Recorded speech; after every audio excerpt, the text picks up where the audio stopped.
Good morning and welcome. Welcome to our Saturday morning Zoom mini class. You can see I've been crafty this week, so I'm really quite excited to be crafting with you guys. It's nice for me to go to classes and things, even if they're virtual right now, because it's filling my bucket and it's giving me so many ideas to bring back to all of you. So keep joining in on Saturdays because there's going to be lots and lots of fun stuff to share. So today we are making, and this is my unglued prototype, we are going to be making a little card that will hold a Post-it note. And when you open it up, it's going to stand up so it can act like a little desk decoration or that kind of thing. So we're going to have some fun with that. And like I said, I think it's going to be a pretty quick project. So if you have enough supplies handy, and I've got a bunch of supplies handy, let's make two while we are here today, because sometimes just doing it a couple of times is all that you need to practice and get those measurements kind of in your head. All right. So we are going to start. Now, I think I asked you to have a piece of cardstock that is 4 by 12. I am actually going to ask you to trim it down a little bit to 3 1/4, because that way it'll fit that 3 by 3 Post-it note really nicely. Now, if you decide you want to keep it at 4 inches, no problem. It's not going to affect the measurement. Then you put a Post-it note in? Like she called it an easel. Please remember to mute your microphones. And so we will get started. So like I said, if you want to keep it at the 4-inch mark, you can. Otherwise, you can trim it down to 3 1/4 by 12. So I am going to do it today on some craft cardstock. I guess the other thing I should have commented on earlier, which I didn't think of until just now, you do want something that has a little bit more of a thickness. I pulled out this green cardstock that I was going to use, and I feel like it's a little bit too flimsy. So it might not work as well. But if you also tuned into my Created 8 last Tuesday, it's always a good idea to have a template as well that has your measurements and everything on it. So if your paper is a little bit thinner, just add it to your template file. All right, so let's just get started. I'm going to take my 3 1/4 by 12-inch piece of cardstock. Again, if yours is 4 by 12, not a problem. And we're going to put it in our scoreboard horizontally, because we're going to do our score lines along that long edge. Our first score line is going to be at 3 7/8. And 3 7/8 is the little tick mark that is between 3/4 and 4. So 3 7/8. I can't promise that's the only 1/8 of an inch measurement on here, but we'll try and keep it as simple as possible. When you're scoring, do it lightly and go over it a few times, pressing a little bit harder each time. You don't want to push too hard the first time and push all the way through. Your second score line is going to be at 4 1/4. So it's about 3/8 of an inch, a little bit further along. So 4 1/4. That's creating our little spine so that the card will still lay flat when we get our Post-it note in here. Our next score line is going to be 6 1/4. 6 1/4. And then our last one is going to be 8 1/8. So again, 8 1/8 is just the one little tick mark past the 8-inch mark. 8 1/8.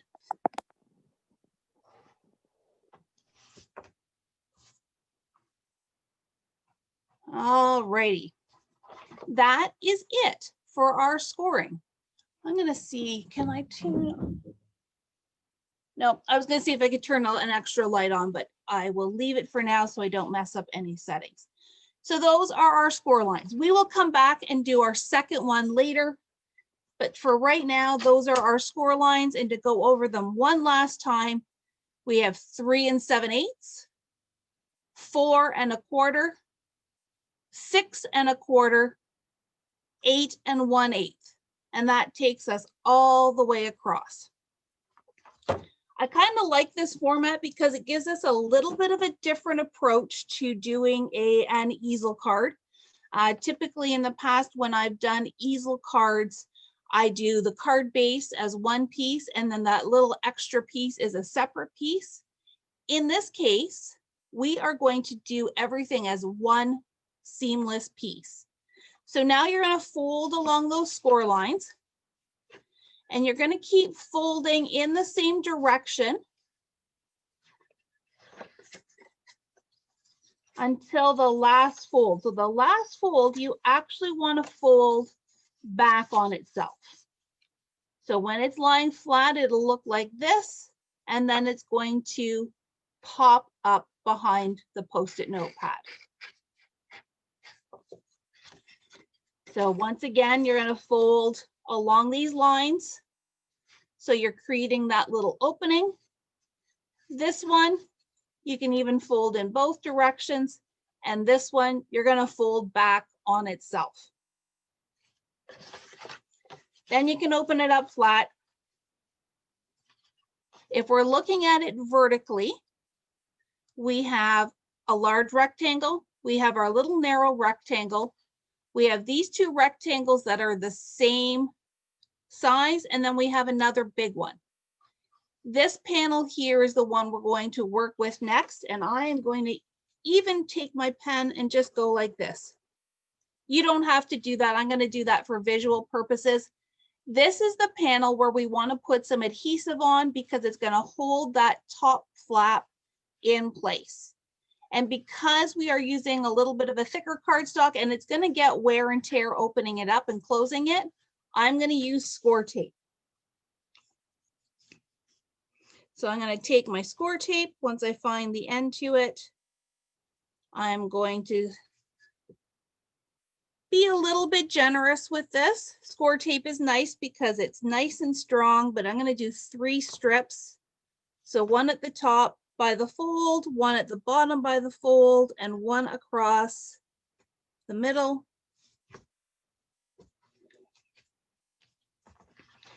Give it a good little rub down so that everything sticks. I'm going to peel my backings off. Got my trash can handy.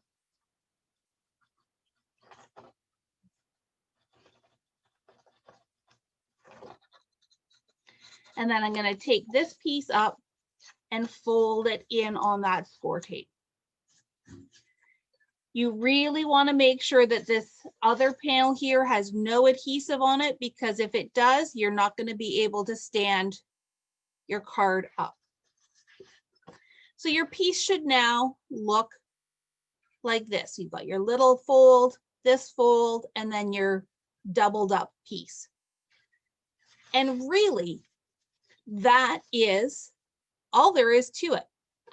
I'm going to take my Post-it notepad, and once again, because Post-it notes tape is not super sticky, I'm going to put some score tape on the back of the pad so that when I put it in, it stays relatively in place.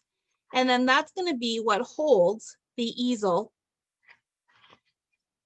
Now this is not a brand new pad, so it's not nearly as thick as what a new pad would be, but you get the idea that this little pocket here is just to make sure that when it folds flat, so you can deliver it, it stays flat with no buckling. So I'm just going to run, again, maybe 3 strips, top, bottom, and middle.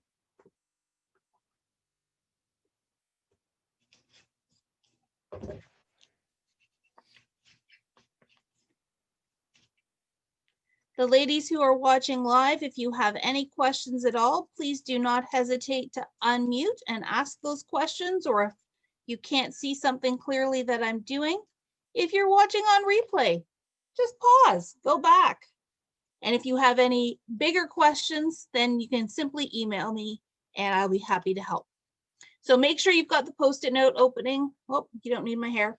The right way before you put it in your easel. And now that's your little holder that's going to hold your easel in place. And boy, this is going to look super cute. Look, sitting on someone's desk, especially now that we are working from, or many of us are working from home a lot. It's always nice to have something cheerful to look at and decorate your desk. So with this particular one, I think I'm going to start with, I pulled out this cute little 3x4 paper from Simple Stories, the Sweet Talk line. And I'm going to use that to decorate my little card front. I'm going to do the You Mean the World to Me. Now, our panel.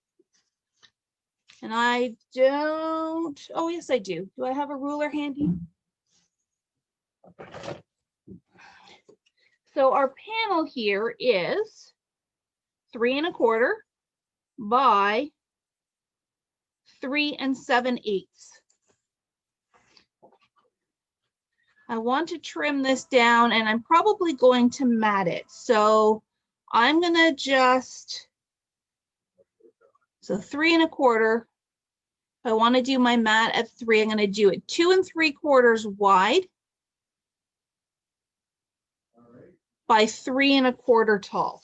And that's going to be a little bit of just trial and error to get it quite the right shape and make sure it stays centered. Let me just cut out the card first. So right now this card is 3 inches wide. I want to take 1/8 of an inch off each side. So I'm just going to do a little snip.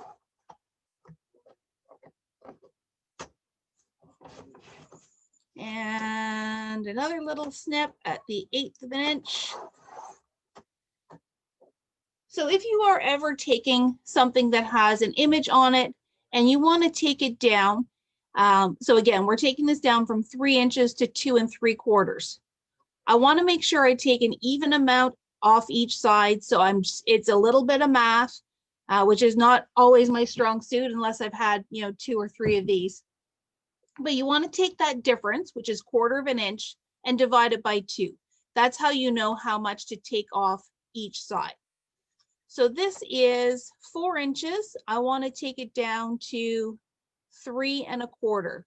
So that is 3/4 of an inch divided by 2. Oh, it's tricky math. Let's do 3/8 off the top and bottom. We'll see if we get close. Too much math for a Saturday morning. And 3/8. So if I did that correctly, it still looks pretty centered, which is nice. And it's going to look great on this little card. And now is when I can take this teal paper, because it's just going to be a layer, and I'm going to cut it down to 3 by 3 1/2. Let's try that. So 3 inches by 3 1/2.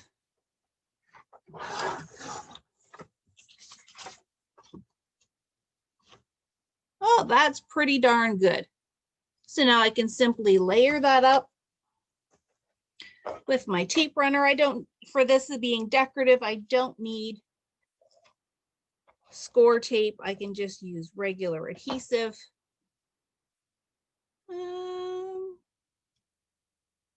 I'm just debating whether I do my corner rounder or not. I think this one I will leave. I'll try and remember to do the corner rounder on the second one.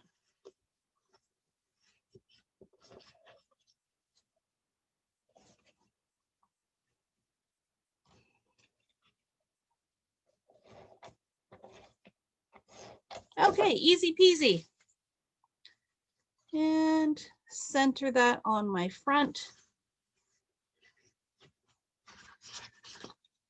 And then the last thing I might want to do if I am giving this as a gift is, and I don't have the right color handy, but you could always just take a little piece of ribbon.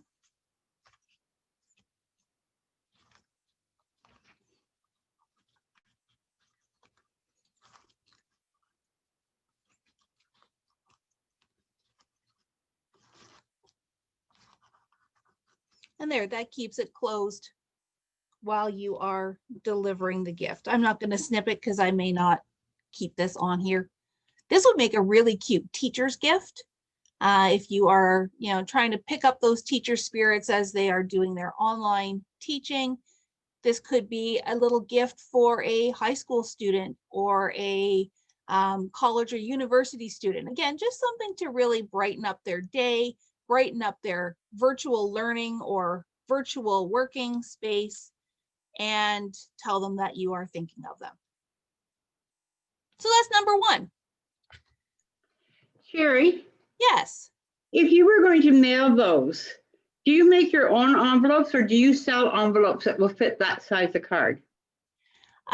To be totally transparent, I'm lazy. So I would probably just put it in a standard card size envelope. Okay. And I probably wouldn't make one because I'm not sure. You'd have to check the postal regulations, whether something this small would even go through the mail. Oh, okay. I know smaller envelopes get a little bit tricky, and I would personally be worried that anything, this small might get lost. So probably what I would do is, Sorry, you would probably have to pay extra postage because of the thickness. Because of the postage. When you have a full pad in there, it's thicker than a normal letter and you'd have to pay extra postage, but they will mail it. Yeah. Or you know what, if you scooch it to the side a little bit, you might be okay as well. Or even in a padded envelope. But you're right, that's definitely a consideration if you are dropping it in the mail versus maybe just doing a porch drop off in their mailbox. Just absolutely, those are all things to be aware of. Good questions. Yeah, because I was thinking too, those little cards you made the other day, the 3x6, like they're cute, but do you put them in an envelope or you just hand them like that, or? The little 3x3 cards that we made, was it last week? Yeah, I think so. I usually use them more as gift tags than as actual cards. Back in the day when I was, super keen and trying to be mom of the year, I would make them and put them in my kids' lunch bag. Or I would use I would punch a little hole in the corner and put them on like a gift bag or something like that. I did not usually mail those little 3x3s simply because they're too small. Okay, thank you. Absolutely. Sheri, could I see the side view of it? You bet. When it's opened up? Tortilla cheese. Yeah. Or queso fresco crumbles really well too, just with your fingertips. No biggie. You've got our radishes. You've got a little bit of onion, red or green. Okay. Cilantro or not cilantro. Does that help? Yes, I had it wrong. Okay. Well, that's why we're going to do a second one. You could, again, like we did the other night, if you want to use that one that you just made as your template. Sometimes with new formats, it just takes doing it a couple of times. Thank you. To work out the kinks. All righty. All right. So speaking of all that, let's do a second one. And I will tell you that I am not going to do anything different. It's not a different format. It's not a variation. It's just practice to do a second one and have it handy. Probably the only thing I'm going to do different is I'm going to make some different suggestions for decorating and show you how you can do something other than a 3x4 card. So if you have stamps and that kind of thing, that's another option. All right, so let me put my little scrappy scraps away. While I'm tidying up, you can cut yourself another piece of paper that is 3 1/4 of an inch by 12. And again, back to your question, Liz, that might be where doing a slightly wider one would help give it a little bit more bulk, that if you wanted to put it in a 4 1/4 by 5.5 inch envelope or whatever the size is that fits that, it's not going to shift around quite as much. It's going to be a little bit bigger. Your Post-it note would just be centered a little bit differently, but that could give you a little less wiggle room in your envelope if you did decide you wanted to mail it. This is pretty flexible width-wise. I even had ideas of, we have the great big, I want to say that they're this size of lined Post-it notes at home. You could easily manipulate this, though might be too tall this way. But even if you had bigger Post-it notes, you can manipulate the width a little bit to fit that. All right, so let's grab our second piece. Clean up my mess here.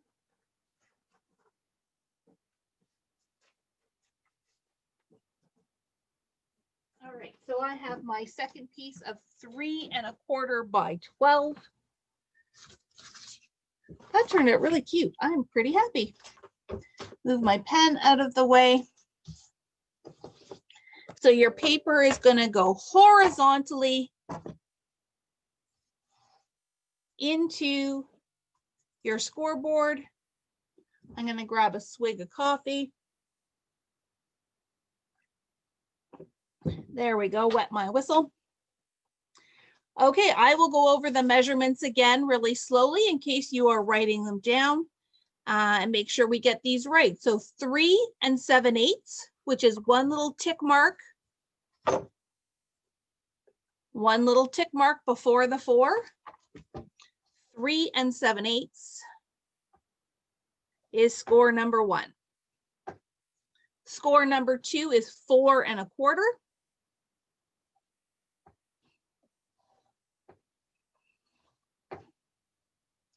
Score number 3 is 6 1/4.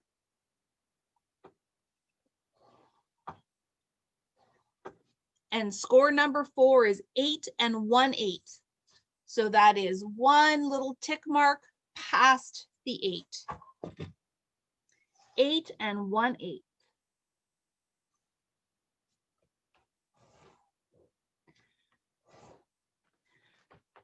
I'm just thinking as we're going along. So Liz, in answer to your question, if you did want to mail this, this is 3/8 of an inch in width. You could easily split a Post-it note just to give them the idea.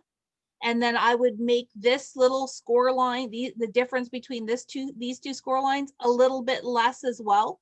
Again, you might want to play with some scrap paper first, but again, to Susan's point, if that's too thick to mail, you could always make it a little bit thinner so that it is a little bit more flat to go through the postal system. But once you've got the hang of it, you can absolutely play around with it and modify it to whatever your particular needs are. Sheri, just to clarify, it's not too thick to mail. It just would be mailed as an extra charge because of the thickness, but they would accept it. Thank you, Susan. Yes, but if you didn't want to pay the extra postage, you could make it a little bit thinner so that it'll go through their little slot. All right, so now we are going to fold along our lines. I'm going to hold it this way. I'm going to go backwards. I'm going to go backwards again. I'm going to go backwards one more time. And then the last score line, I'm going to bring forwards. Give it a good crease. So just to do that quickly one more time, backwards, backwards, backwards, forwards. Bring it out flat. You want your narrow score lines or that little narrow panel to be towards the top.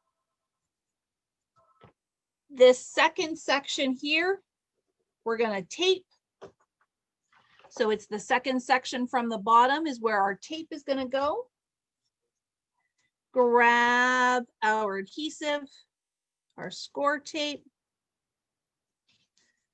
along the top fold, along the bottom fold, along the middle.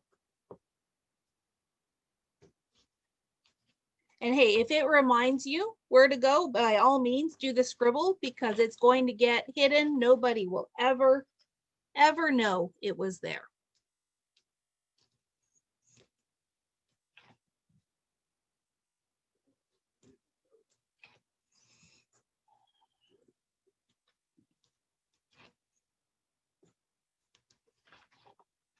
And then you're going to fold that bottom panel up on top of that adhesive and give it a good burnish.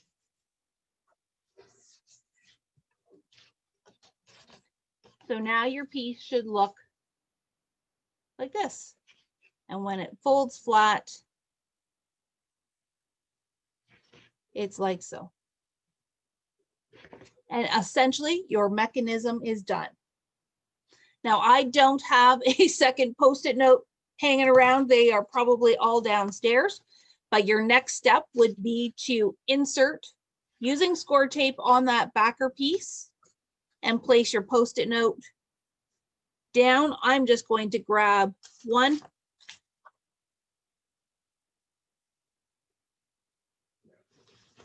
And see, in this inside portion would be where you would put your little message as well.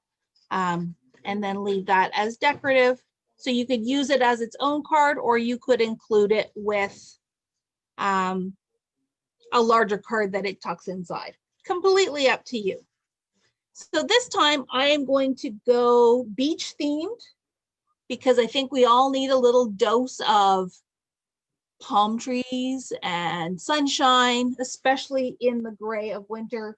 So I've got my vitamin C 6x8 pad.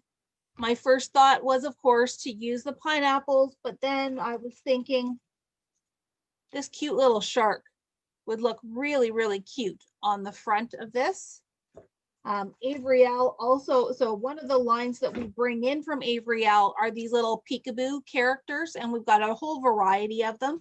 Wouldn't it be really cute if they were all kind of peeking around the side of your little stand and you could put your little sentiment in the middle? Excuse me. So I'm going to grab my paper. And so if I plan to use the shark, and, you know, of course, excuse me, I didn't think of this till I got here to the store. I know I have this guy at home. So I'm not actually going to stamp him, but I will walk you through what you can do. And wouldn't it look funny if the shark was on top of this paper that is all the swimmers? So I'm going to pull that paper out. You could do, there's ocean waves in this pad as well, both in the coral as well as in the teal. This is where it can just really get fun. You can have a lot of fun decorating. And because of the small size, if you have scraps left over, you know, I could do another Valentine's one using this sprinkle paper. You don't need a ton of paper in order to decorate this. So this one, I'm going to do my mat the same as that teal cardstock. And if I remember correctly, I did it at 3 by 3.5. So 3 inches is my width, 3.5 will be my height. So let's do turning my paper horizontal, do it at 3.5.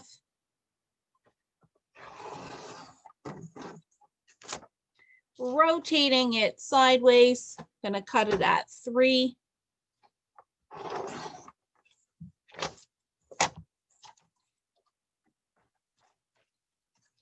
And I'm going to attach it right to my little card.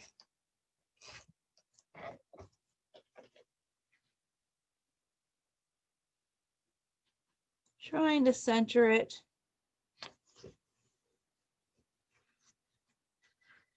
And then what I would do, where did my little shark go?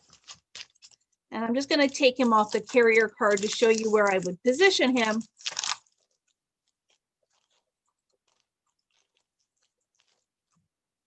I would stamp him on white and color him and fussy cut him out. And then I would probably have him peeking right like that.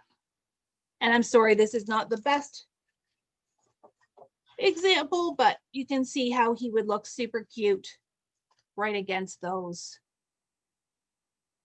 swimmers. So that's how you can use stamps. You don't have to do just a straight sentiment. You could create a little scene on here if you had some lawn fawn stamps. And again, because it's going to be sitting up and on display, you want to make it as fun as possible so the person receiving it thinks of you and smiles, and it makes their day a little bit brighter. So there you have it, ladies. That is our Saturday morning Zoom here for January the 16th. Halfway through January already. That means we're that much closer to spring. I would love to see what you create. Please, if you have fun with these, post them in the Papercrafts inner circle and have lots of fun with them. Keep that template. So by the end of the year, we're going to have a great template file. If you missed my Create a Date on Tuesday night, what I suggested is I will try to be intentional that whenever I do classes like this, I talk about the template idea so that you can make a template for every project, or maybe every is a little ambitious, but most projects that we do. And come December, that should give us lots of templates and ideas that we can use going forward to make our Christmas cards, to make future cards, and just have a real nice little library of ideas ready to go. So thank you very much. I'm going to stop our recording, and then if there are any questions, you guys can shout them out, and otherwise we can have a great Saturday. Thank you for tuning in today. Thanks, Sheri.